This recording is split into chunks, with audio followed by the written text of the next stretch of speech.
میری مامی ہر جمعے کو اپنی امی کے گھر جاتی تھی اور جب مائکے سے واپس آتی تو بہت پریشان ہوتی۔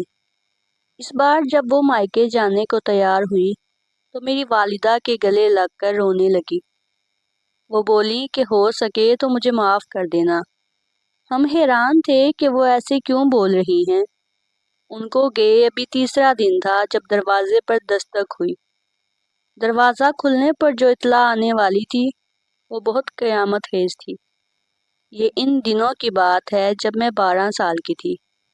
بہت اچھی خوشی دن گزر رہے تھے کہ ہماری نانی کو اپنے بیٹے کے گھر بسانے کا خیال آ گیا، لہٰذا وہ رشتے کی تلاش میں مصروف ہو گئی۔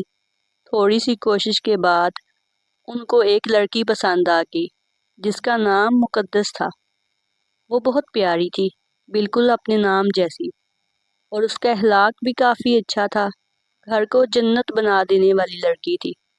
گھر بسانے والی لڑکی بہت اچھی شخصیت کی مالک تھی۔ نانی اماں جانتی تھی کہ شادی پر روپیہ پیسہ خرچ ہوتا ہے، تبھی انہوں نے ایک جگہ کمیٹی ڈالی ہوئی تھی۔ ساجد ماموں لائن مین تھے، ان کی ملازمت شہر میں تھی، جبکہ نانا نانی گاؤں میں رہتے تھے۔ ماموں ہر ماہ اپنے والدین کو تنخواہ بھجوا دیا کرتے تھے۔ گاؤں کا خرچہ کم تھا، لہٰذا نانی اماں کو کمیٹی ڈالنے میں آسانی ہو گئی۔ کئی سال یہ سلسلہ چلتا رہا اور بالآخر ماموں کی شادی کے لیے معقول رقم اکٹھی ہو گئی۔ پھر اچھی بڑی اور زیورات تیار کر کے ماموں کی شادی کر دی گئی۔ شادی سے پہلے ماموں مقدس ممانی کے گھر جایا کرتے تھے اور ان لوگوں کے لیے تحفے اور چیزیں بھی لے جایا کرتے تھے۔ وہ اس رشتے سے بہت خوش تھے اور دلہا بنے وہ بہت حسین لگ رہے تھے۔ مقدس ممانی تو تھی ہی بہت خوبصورت، وہ بھی بہت حسین اور جمیل دلہن لگ رہی تھی۔ سبھی کہہ رہے تھے کہ ماشاءاللہ بہت اچھی جوڑی ہے، کسی کی نظر نہ لگے۔ شادی کی تمام رسومات ادا ہونے کے بعد مقدس ممانی کو ان کے کمرے میں پہنچایا گیا۔ یہ کمرہ پھولوں سے سجا ہوا تھا اور خوشبوؤں سے مہک رہا تھا۔ اس دن پہلی بار میں نے محسوس کیا کہ انہیں بیٹھتے ہوئے دقت محسوس ہو رہی ہے، کیونکہ وہ بہت آگے کو جھکی ہوئی تھی، جیسے کسی تکلیف کو چھپا رہی ہوں۔ ہم نے تکیے ان کے پیچھے رکھے تاکہ وہ ٹیک لگا کر سیدھی ہو کر بیٹھ جائیں، لیکن وہ تمام وقت جھکی رہی۔ دلہن تھی، لہٰذا کسی سے کچھ کہنا مناسب نہ سمجھا ہوگا۔ ہمارا گھر نانی جان کے گھر کے قریب تھا۔ میں تو روز ماموں کی دلہن دیکھنے جایا کرتی تھی۔ نئی دلہن ہونے کے باوجود وہ گھر کے سارے کام کیا کرتی تھی، جیسے کہ وہ اپنے مائکے میں کیا کرتی تھی۔ ایک بار میں نے دیکھا کہ وہ برتن دھو رہی ہیں اور ان کے دونوں ہاتھ مسلسل کانپ رہے ہیں۔ میں نے نانی جان کو کہا تو انہوں نے مجھے ڈانٹ دیا کہ تم کیا ہر وقت مقدس کو چیک کرتی رہتی ہو، جاؤ جا کر اپنا کام کرو۔ میں واپس آ گئی، مگر میرے ذہن میں یہ بات رہ گئی کہ وہ اتنی زیادہ خوفزدہ کیوں رہتی ہیں۔ پھر ایک دن میں دوبارہ نانی کے گھر گئی۔ مقدس ممانی نے خوشی خوشی سالن بنایا اور پھر وہ روٹیاں بنانے لگی، مگر پھر ایک دم انہوں نے ایک چیخ ماری۔ وہ بولی کہ میں مر رہی ہوں۔ ہم بھاگتے ہوئے گئے۔ ہم نے دیکھا وہ اپنے ہاتھ سینے پر رکھے نیچے کو جھکی ہوئی تھی۔ میں نے نانی جان کے ساتھ مل کر ان کو سنبھالا اور پکڑ کر کمرے میں لے گئے۔ پھر ڈاکٹر کو بلایا، ڈاکٹر نے دوائیں لکھ دی، یہ استعمال کریں گے تو ٹھیک ہو جائے گی۔ ہم تو بہت زیادہ ڈر گئے تھے کیونکہ ان کی طبیعت بہت زیادہ خراب ہو گئی تھی اور ان کو بہت زیادہ درد تھا۔ تاہم ہم نے ممانی کی والدہ کو بلایا تو انہوں نے بتایا اس میں پریشان ہونے والی بات نہیں، میری بیٹی کو کبھی کبھار ایسا ہو جاتا ہے، آپ فکر نہ کریں، پریشان نہ ہوں، یہ ٹھیک ہو جائے گی انشاءاللہ۔ یوں وہ ہمیں تسلی دے کر چلی گئی۔ دیکھنے میں تو مقدس ممانی بالکل صحت مند لگتی تھی، مگر ہمیں کیا پتا تھا کہ وہ کیا روک لگا کر بیٹھی ہیں۔ ایک بار میں شام کو ان کے گھر گئی، وہ اپنے کمرے میں بیٹھی ہوئی تھی۔ میں ان سے ملنے چلی گئی۔ وہ مجھ سے بہت پیار کرتی تھی، بہت اچھے طریقے سے بات کرتی تھی، میرے ساتھ کھیلتی بھی تھی۔ میں نے دیکھا ممانی اپنے سر پر ہاتھ رکھے نیچے کی طرف جھکی ہوئی تھی۔ میں نے آواز دی، ممانی، ممانی۔ انہوں نے میری آواز سن کر اپنا سر اوپر اٹھایا۔ میں ان کو دیکھ کر حیران رہ گئی کیونکہ ان کی آنکھیں لال انگارے جیسی ہو رہی تھی۔ مجھے بہت گھبراہٹ محسوس ہونے لگی۔ میں نے پوچھا، ممانی یہ آپ کو کیا ہوا ہے؟ تو وہ کافی چپ رہی۔ پھر جب میں نے بہت زیادہ اصرار کیا تو پھر انہوں نے بتایا کہ جب میں مائکے سے لوٹتی ہوں تو میری امی بہت زیادہ پریشان ہوتی ہیں کیونکہ میری جدائی ان کو دکھی کر دیتی ہے۔ میں نے بولا، ممانی آپ کو پریشان ہونے کی کیا ضرورت ہے؟ جب آپ کا دل کیا کرے آپ چلی جایا کریں۔ وہ ہر جمعے کے جمعے اپنے مائکے جاتی تھی اور بہت خوش ہوتی تھی، مگر وہ جب مائکے سے واپس آتی تھیں تو وہ کافی اداس اور پریشان ہوتی تھی۔ ماموں ممانی سے بہت پیار کرتے تھے، ان کی بہت پرواہ کرتے تھے، ان کا ہر طرح سے خیال رکھتے تھے۔ ماموں کی تو ممانی میں جان تھی، ان کی پوری دنیا بستی تھی ممانی میں۔ اس بار جب ممانی اپنے مائکے جانے لگی تو میری والدہ کے گلے لگ کے رونے لگی اور بولی کہ ہو سکے تو پلیز آپ لوگ مجھے معاف کر دینا۔ ہمیں حیرت ہو رہی تھی کہ وہ ایسا کیوں کہہ رہی ہیں۔ ابھی ان کو گئے تیسرا ہی دن تھا کہ جب کہ دروازے پر دستک ہوئی۔ نانی بہت گھبرائی ہوئی تھی۔ میری امی کہنے لگی، کیا بات ہے؟ آپ اتنی گھبرائی ہوئی کیوں ہیں؟ میری نانی کہنے لگی، جلدی چلو، تمہاری مقدس بھابھی فوت ہو گئی ہیں۔ یہ سنتے ہی میری ماں پر ستہ طاری ہو گیا۔ ہم سوچ بھی نہیں سکتے تھے کہ وہ یوں اچانک چلی جائیں گی، اور وہ بھی صرف شادی کے 6 ماہ بعد۔ خیر جیسے جیسے ہم ان کے گھر پہنچے، میری جب ان پر نظر پڑی تو یوں لگا کہ جیسے ان کے لب مسکرا رہے ہوں۔ وہ رات بھی جیسے قیامت بن کر گزری۔ ان کی والدہ تو ان کو اپنے شہر میں لے جا کر دفن کرنا چاہتی تھی، مگر میرے نانا ان کی میت کو اپنے گھر لے آئے تاکہ مقدس اپنے سسرال کو بھی آخری سلام کر لے۔ اسی دوران ماموں جو دوسرے شہر اپنی ملازمت کے لیے گئے تھے، ان کو بھی اطلاع دے دی گئی۔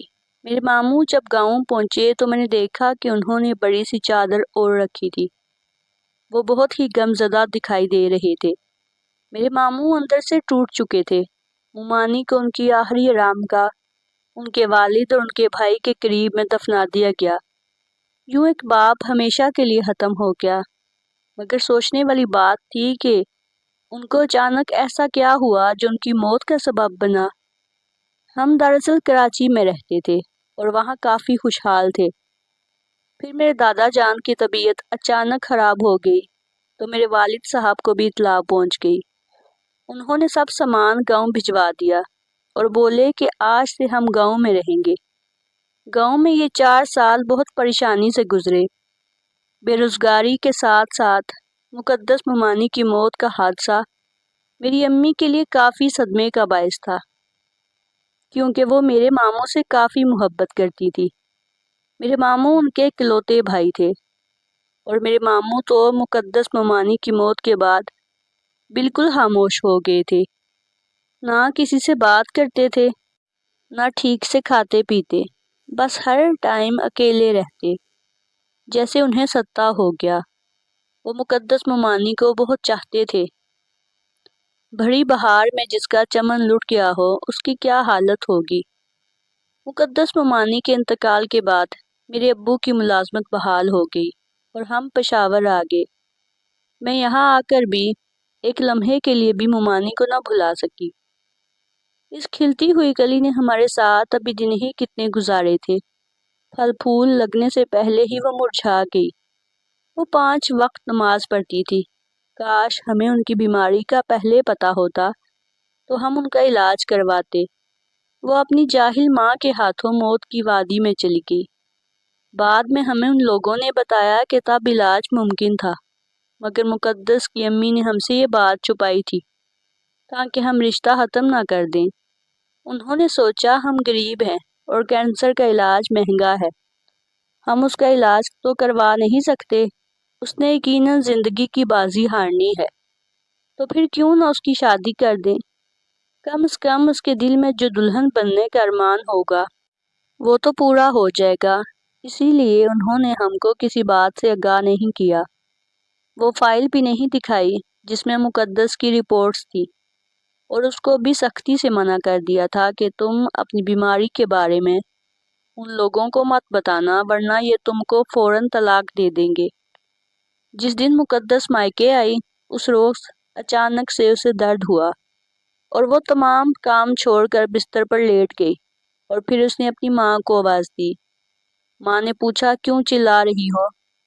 پھر وہ مقدس کے پاس گئی اور اس کو ایک درد کی گولی دی اور خود مہمانوں کے پاس جا کر بیٹھ گئی۔ جب مہمان واپس اپنے گھر چلے گئے تو ماں کو بیٹی کا خیال آیا کہ بہت دیر ہو گئی ہے، ابھی تک مقدس اٹھ کر نہیں آئی۔ نہیں دوبارہ آواز دی۔ وہ دوبارہ اس کے کمرے میں گئی اور جا کے دیکھا تو مقدس سو رہی تھی۔ بیٹی کو آواز دی، ہلایا جلایا مگر وہ نہیں اٹھی۔ بہن کو بلایا کہ دیکھو میری بچی کو کیا ہو گیا ہے۔ اسی وقت ڈاکٹر کو بلایا گیا۔ ڈاکٹر نے بتایا کہ اس کو فوت ہوئے پورا 1 گھنٹہ گزر چکا ہے۔ یہ تمام احوال مقدس کی امی نے ہمیں سنایا تھا۔ ہم سمجھ چکے تھے کہ اس عورت نے جان بوجھ کر اپنی کینسر کی مریض بیٹی کی شادی کر دی اور ہمیں بتایا بھی نہیں۔ اگر بر وقت بتا دیتے تو یقیناً ماموں ان کو اچھے اسپیشلسٹ کے پاس لے جاتے اور اپنی مقدس کے علاج میں ہر ممکن کوشش کرتے۔ کم سے کم کوئی حسرت تو نہ رہتی کہ ہم نے ان کا علاج نہیں کروایا۔ 1.5 سال منگنی بھی رہی۔ شادی کے بعد وہ 6 ماہ زندہ رہ پائیں۔ 2 سال اس کی بیماری کے پھلنے پھولنے کو کافی تھے۔ کتنی عجیب بات ہے کہ لوگ محض اپنی کم علمی کی وجہ سے معاملے کی سنگینی کو سمجھ نہیں سکتے، یہاں تک کہ وہ اپنے پیاروں کی زندگی سے غفلت برتتے رہتے ہیں۔ مقدس کے ساتھ بھی ایسا ہی ہوا۔ لڑکی یا لڑکے اگر کسی جان لیوا بیماری میں مبتلا ہیں تو اس کو چھپانا نہیں چاہیے تاکہ علاج ہو سکے، بلکہ ایسے مریضوں کی شادی نہیں کرنی چاہیے تاکہ دوسروں کو دکھ سے دوچار ہونا نہ پڑے، کیونکہ جو دکھ میرے ماموں کو ملا اس کا کوئی حساب نہیں۔ بیوی کی وفات کے بعد وہ حواس باختہ رہنے لگے، جیسے ان کی یادداشت ختم ہو گئی ہو۔ جو بات کرو جواب نہ دیتے، شانہ ہلا کر پوچھنا پڑتا تب بھی ہوں ہاں میں جواب دیتے تھے۔ ان کو کسی بات کی سمجھ نہ آتی۔ ان کی حالت پر ہم سب کو تشویش تھی۔ ہماری نانی تو مقدس کی ماں کو کوستی تھی کہ انہوں نے دھوکہ دیا، میرے بیٹے کو تباہ کیا ہے، لیکن کچھ حقیقتیں تو بہرحال چھپائی گئی تھی۔ سب سے بڑا مسئلہ یہ تھا کہ ماموں کی نوکری بجلی کی تاروں سے کھیلنا تھی اور ایک لائن مین کو کس قدر حاضر دماغ ہونا چاہیے یہ تو آپ کو پتہ ہے، جبکہ ہمارے ماموں اس حادثے کے بعد بالکل حاضر دماغ نہیں رہے تھے۔ تبھی نانی نے سوچا کہ ان کی دوسری شادی کر دینی چاہیے تاکہ مقدس کی موت کا صدمہ بھول سکے۔ کافی جستجو کے بعد ایک دوسری لڑکی کا رشتہ مل گیا۔ یہ لوگ بھی بہت اچھے تھے۔ شاید ماموں یہاں شادی کر لیتے تو خوش ہو جاتے، مگر تقدیر نے ساتھ نہ دیا۔ ابھی تو پہلا زخم ہی نہ بھر سکا تھا کہ یہ حادثہ ہو گیا۔ ماموں ڈیوٹی پر تھے۔ وہ ایک کھمبے پر بجلی کی تار ٹھیک کر رہے تھے کہ کرنٹ نے ان کو جکڑ لیا اور اسی وقت ان کو چھوڑا جب ان کی روح کا رشتہ جسم سے ختم ہو گیا۔ ابو کو اطلاع پہنچی۔ وہ جانتے تھے کہ امی یہ خبر برداشت نہیں کر سکیں گی، لہٰذا انہوں نے عقل مندی سے کام لیا اور ان سے کہا کہ تمہاری والدہ کی طبیعت ٹھیک نہیں ہے، تم مائکے چلی جاؤ۔ یہ سن کر امی پریشان ہو گئی اور ہم نے فوراً گاؤں کی تیاری باندھ لی۔ وہاں پہنچے تو دیکھا یہاں کی تمام گلیاں ویران اور سنسان ہیں۔ جو عورتیں امی کو جانتی تھیں انہوں نے جان بوجھ کر امی سے پوچھا کہ کیا آپ کا بھائی فوت ہو گیا ہے؟ میری ماں نے یہ سنا تو ان کے چہرے کا رنگ تبدیل ہو گیا، مگر وہ خاموش رہی۔ جب گھر نزدیک آیا ہم نے دیکھا کہ لوگ دروازے پر جمع ہیں۔ امی سمجھیں کہ شاید ان کی والدہ یعنی میری نانی کو کچھ ہو گیا ہے۔ وہ وہیں بیٹھ کر رونے لگی۔ عورتوں نے میری امی کو پکڑا اور گھر کے اندر لے آئیں۔ جب وہ چرپائی کے پاس آئیں تو وہاں میرے ماموں لیٹے ہوئے تھے۔ میری امی تو وہیں بے ہوش ہو کر گر پڑی۔ یوں ایک جھوٹ نے میرے ماموں کی زندگی برباد کر دی۔ ماموں نے اپنے گھر کے دروازے پر اپنا نام، گھر کا پتہ لکھا تھا۔ اب یہی ان کی آخری نشانی ہے۔ جب ہم گاؤں جاتے ہیں یہ بورڈ پڑھتے ہیں تو یاد تازہ ہو جاتی ہے۔ ناصر میرے ماموں کا بیٹا اور رابعہ خالہ زاد تھی۔ دونوں کی منگنی بچپن میں ہو چکی تھی۔ ہم سب کے گھر قریب قریب تھے۔ ناصر اور رابعہ کا پیار ایک قدرتی بات تھی۔ وہ ایک دوسرے کو بہت چاہتے تھے۔ کہتے ہیں کہ جوڑے آسمانوں پر بنتے ہیں، اور یہ سچ ہی ہے۔ میرے تو کبھی وہم و گمان میں نہ تھا کہ میری شادی ناصر سے ہو جائے گی، جبکہ خاندان کا بچہ بچہ جانتا تھا کہ اس کی شادی رابعہ سے ہی ہوگی۔ پھر ایک دن ایسا واقعہ پیش آیا جس کی وجہ سے دونوں کے والدین میں ناراضگی ہو گئی۔ یہ کوئی کاروباری معاملہ تھا۔ دونوں خاندانوں میں رنجش اتنی بڑی کہ وہ ایک دوسرے کے جان کے دشمن ہو گئے۔ اسی دوران ان کی منگنی ٹوٹ گئی۔ خدا ہی جانتا ہے کہ ناصر کے دل پر کیا بیتی، مگر رابعہ کا حال سب جانتے تھے۔ وہ شدید بیمار پڑ گئی اور کافی عرصہ بستر پر رہی۔ ان دنوں میری امی جان میرے رشتے کے لیے بہت فکر مند تھی۔ وہ میری شادی کسی غیر خاندان میں کرنا نہیں چاہتی تھی، جبکہ اپنوں میں کوئی مناسب رشتہ موجود نہ تھا۔ جب رابعہ اور ناصر کی منگنی ختم ہو گئی تو امی جان کو خیال آیا کہ کیوں نہ اپنی بیٹی کا رشتہ اپنے بھتیجے ناصر کو دے دوں۔ اس طرح بھائی سے رشتہ مضبوط ہو جائے گا۔ وہ کسی غیر لڑکی کو ناصر کی دلہن بنا کر نہیں لائیں گے اور گھر کی دولت بھی گھر میں رہے گی۔ اس معاملے میں امی نے خالہ یعنی رابعہ کی ماں کا بھی خیال نہ کیا۔ میرے ماموں سے بات کی۔ انہوں نے چند دن سوچنے کے بعد اس رشتے پر رضامندی ظاہر کر دی۔ میں عمر میں ناصر سے 7 سال بڑی تھی، اگرچہ دبلی پتلی ہونے کی وجہ سے اس کی ہم عمر لگتی تھی، مگر حقیقت یہی تھی کہ وہ مجھ سے کافی چھوٹا تھا۔ بیچارہ ناصر تو یوں خاندانی معاملات میں بولنے کی طاقت نہ رکھتا تھا، مگر اس معاملے میں ماں کے آگے بول پڑا کہ یہ لڑکی مجھ سے 7 سال بڑی ہے، جس پر ممانی برہم ہو کر گویا ہوئی کہ نادان لڑکی بڑی ہے تو کیا ہوا، سگر ہے، اپنے خاندان سے ہے، دیکھی بھالی ہے، غیروں میں رشتہ کریں گے تو نہ جانے وہ لوگ کیسے رنگ دکھائیں، ہم مشکل میں پڑ جائیں گے۔ ماں نے ناصر کو سمجھا بجھا کر چپ کروا دیا۔ میں جانتی تھی کہ ناصر مجبور ہو کر یہ شادی کر رہا ہے، مگر میں کیا کر سکتی تھی؟ میں بھی تو مجبور تھی، کچھ بول نہیں سکتی تھی اور نہ ہی میری اس معاملے میں کوئی چلتی۔ میں ناصر اور رابعہ کی گہری محبت سے بھی واقف تھی، مگر اس رشتے کے ٹوٹنے میں میرا کوئی ہاتھ نہیں تھا۔ بہرحال میری شادی ناصر سے ہو گئی اور میں بیاہ کر ماموں کے گھر آ گئی۔ ناصر کا رویہ میرے ساتھ سرد مہری والا تھا۔ میری ساس ہر وقت اسے سمجھاتی رہتی تھی اور وہ مجبوراً میرے ساتھ میاں بیوی کا رشتہ نبھا رہا تھا، ورنہ اس کا دل گھر میں نہیں لگتا تھا۔ وہ کسی چیز میں بھی دلچسپی نہیں لیتا تھا۔ میں نے اسے خوش رکھنے کی ہر ممکن کوشش کی، کیونکہ میں اس کے دکھ سے واقف تھی۔ وہ مجھ سے بے رخی برتتا تو بھی میں اف نہ کرتی، کوئی شکوہ زبان پر نہ لاتی۔ میں جانتی تھی کہ وہ ایک مجبور انسان ہے۔ مجھے اپنے ماموں کے گھر کھانے پینے روپے پیسے کی کوئی تکلیف نہ تھی، سوائے ناصر کے ساتھ سرد مہری کے۔ میں یہی سمجھتی تھی کہ کبھی نہ کبھی وہ رابعہ کی یاد کو دل سے بھلا ہی دے گا، کیونکہ اب وہ اس کی تو نہیں ہو سکتی۔ میری ساس کا خیال تھا کہ جب بچے ہوں گے تو ناصر کے دل میں میرے لیے محبت پیدا ہو جائے گی۔ سال بعد اللہ نے ہمیں ایک بیٹا دیا۔ سب گھر والے خوش تھے، میرے مائکے والے بھی اور سسرال والے بھی۔ ناصر بھی بظاہر خوش نظر آ رہا تھا، مگر اس کے مزاج میں جو بیزاری ظاہر تھی وہ اب بھی باقی تھی۔ کچھ عرصے بعد میرے ماموں اور خالہ میں ناراضگی ختم ہو گئی اور ناصر نے رابعہ کے ہاں آنا جانا شروع کر دیا، اگرچہ یہ بات مجھے اور میری ساس کو پسند نہ تھی۔ پھر بھی ہم ناصر کی گسیلی طبیعت کی وجہ سے اسے روک نہ سکتے۔ جب وہ رابعہ کے گھر جا کر بیٹھنے لگا تو میرے ماموں اور میرے مائکے والوں نے بھی اس بات کو محسوس کیا۔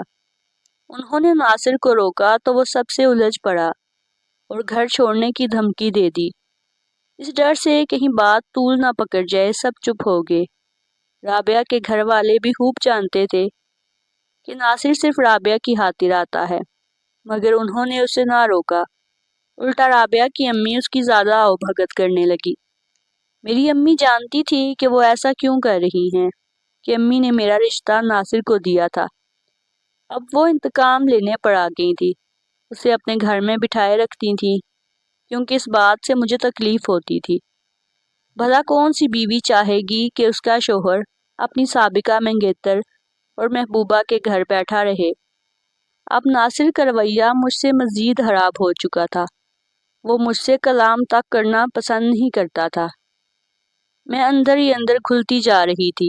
وہ آفس سے آ کر کھانے کے بعد آرام کرنے کی بجائے رابعہ کے گھر چلا جاتا اور رات کے اسی وقت واپس آتا جب سب سو چکے ہوتے۔ سبھی کو خبر ہو گئی تھی کہ رابعہ اور ناصر کا رومانس دوبارہ شروع ہو گیا ہے۔ امی نے جا کر خالہ جان سے احتجاج کیا، یہاں تک کہ میں نے خود رابعہ کی والد سے فریاد کی، مگر انہوں نے ہماری کسی بات کو کوئی اہمیت نہ دی۔ ایسا لگتا تھا کہ سب کچھ سوچے سمجھے منصوبے کے تحت ہو رہا ہے۔ جب میں نے ناصر سے کھل کے احتجاج کیا تو اس نے مجھ پر ہاتھ اٹھا لیا۔ بات بڑھ گئی اور مجھے امی آ کر اپنے گھر لے گئی۔ جب معاملہ حد سے بڑھنے لگا تو میرے سسر صاحب کو مداخلت کرنا پڑی۔ انہوں نے میرے خالو سے کہا کہ یہ معاملہ اب یہیں ختم ہو جانا چاہیے۔ ناصر کی شادی ہو چکی ہے اور قسمت کا یہی فیصلہ تھا۔ ہم اس فیصلے کو بدل نہیں سکتے، لہٰذا رابعہ اور ناصر کو روکیں۔ جس پر خالو جان نے جواب دیا کہ آپ اپنے بیٹے کو خود روک لیجئے، ہم اسے اپنے گھر آنے سے کیسے منع کر سکتے ہیں؟ ظاہر ہے ناصر کسی کی سننے والا نہ تھا۔ امی اسے روکتی بھی تو وہ نہ رکتا، اور یہ بات خالو جانتے تھے۔ گویا وہ اب ہماری بے بسی کا تماشا دیکھنا چاہتے تھے۔ جب خاندان والوں نے حالات کو حد سے زیادہ بگڑتے دیکھا تو کچھ بزرگوں نے مداخلت کی۔ اس پر خالو جان نے فیصلہ کیا کہ وہ نقل مکانی کر جائیں گے، لہٰذا وہ پشاور چلے گئے۔ نہ یہاں گھر ہوگا نہ یہ مسئلہ کھڑا ہوگا۔ وہ گھر تو کیا پورا شہر ہی چھوڑ گئے۔ ہم سب نے شکر ادا کیا کہ خالو جان نے ہم سب کی خاطر نقل مکانی کر کے بہت بڑی قربانی دی، ورنہ ناصر باز آنے والوں میں سے نہیں تھا۔ رابعہ کے گھر والوں کے پشاور منتقل ہونے کے بعد کچھ عرصے تک تو میرا شوہر سخت پریشان رہا۔ پھر اچانک ایک دن وہ گھر سے غائب ہو گیا، اور ایسا غائب ہوا کہ پورے 15 دن کوئی خبر نہ ملی کہ کہاں ہے۔ میری ساس سسر کا یہی خیال تھا کہ ہو نہ ہو وہ پشاور گیا ہے۔ سسر صاحب پشاور گئے تو رابعہ کے والد نے کہا کہ ناصر یہاں نہیں آیا، اگر وہ آیا تو میں خود اسے ساتھ لے کر آپ کے گھر آ جاؤں گا۔ ایک ہفتے بعد خالو جان یعنی رابعہ کے والد ناصر کو لے کر آئے، اسے ہمارے گھر چھوڑ کر واپس چلے گئے۔ لیکن ناصر نے اپنے والدین سے کوئی بات نہ کی اور نہ ہی مجھ سے کوئی بات کی۔ جب میں نے اسے مجبور کیا تو اس نے صاف کہہ دیا کہ میں رابعہ سے دوسری شادی کر لوں گا۔ وہ میری منگیتر تھی۔ والدین نے اپنے جھگڑوں میں مجھے کس بات کی سزا دی تھی کہ میری محبت کو مجھ سے چھین لیا؟ مجھے اب کسی کی پرواہ نہیں ہے۔ اگر تم میرے ساتھ نہیں رہنا چاہتی تو اپنے والدین کے گھر جا سکتی ہو۔ اس کے بعد وہ چند دن بامشکل خود پر جبر کر سکا اور پھر اطلاع دیے بغیر گھر سے چلا گیا۔ اس بار تو سسر صاحب نے بھی یہ کہہ دیا کہ اب جو مرضی کرے، میں کب تک اس کے پیچھے بھاگ سکتا ہوں؟ ناصر کے دل میں جو تھا اس نے وہی کیا، اس نے رابعہ سے دوسری شادی کر لی۔ رابعہ کے والدین نے بھی میرا کوئی خیال نہ کیا اور بخوشی اپنی بیٹی سوتن پر بیاہ دی۔ انہیں اپنی بیٹی کی خوشی میری خوشیوں سے زیادہ عزیز تھی، اور بھلا کیوں نہ ہوتی جب میری ماں نے سگی خالہ ہو کر اپنی بھانجی کا کوئی خیال نہ کیا تو وہ کیوں کرتے؟ اگر ہم بھی چند دن صبر کر لیتے تو ان کی صلح ہو ہی جاتی۔ امی نے بھی تو میرا نصیب جگانے میں جلد بازی کا مظاہرہ کیا، ایسی جلد بازی کی کہ نصیب کھلنے کی بجائے بند ہو گیا۔ ناصر نے دوسری شادی کے 6 ماہ بعد مجھے طلاق بھجوا دی تاکہ میں اپنی نئی زندگی شروع کرنے کے لیے آزاد ہو جاؤں، مگر میں آزاد ہو کر بھی آزاد نہ ہو سکی اور دوسری شادی نہ کر سکی۔ اپنے ایک بیٹے کی خاطر میں نے 12 سال گزار دیے۔ ناصر رابعہ کے ساتھ بہت خوش اور مطمئن زندگی گزار رہا ہے۔ اجری تو میں ہوں جو نہ ادھر کی رہی نہ ادھر کی۔